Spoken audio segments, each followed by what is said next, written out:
Tweet, tweet, good morning. Ayan, ito po yung bird na ano, na, ano ba to? Hinuli ng mga kids namin, guys. Hinuli ni Lati yung kids namin. At tapos, ano ba to?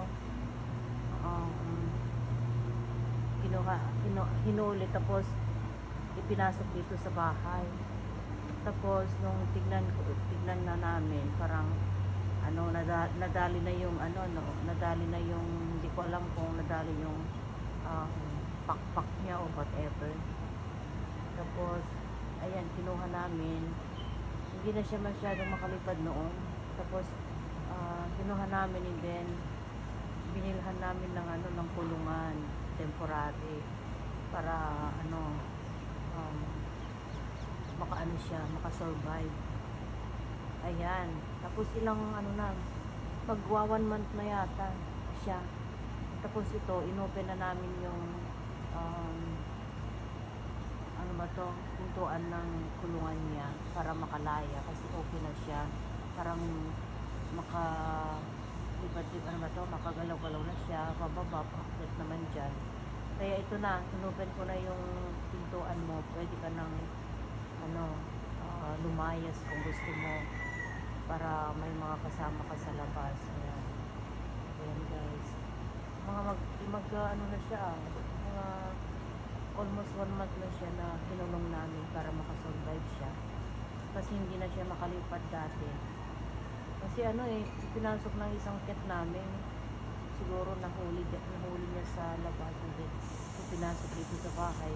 Nakita namin kaagad. Kaya ito, inagapan namin na tinulungan siya para hindi mamatay. Kaya yan siya, guys.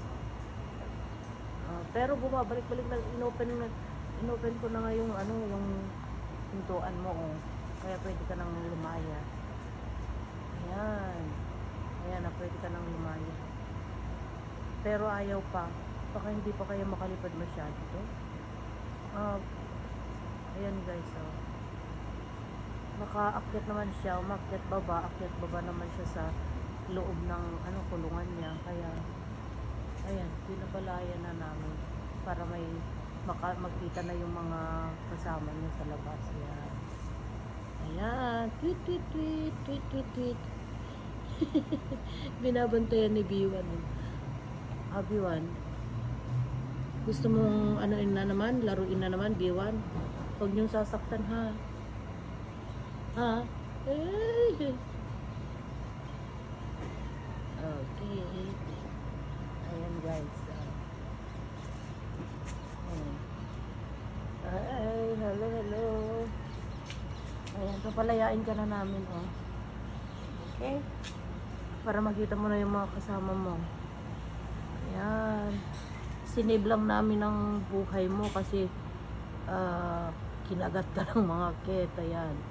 Dinala ka dito sa loob ng bahay. Okay.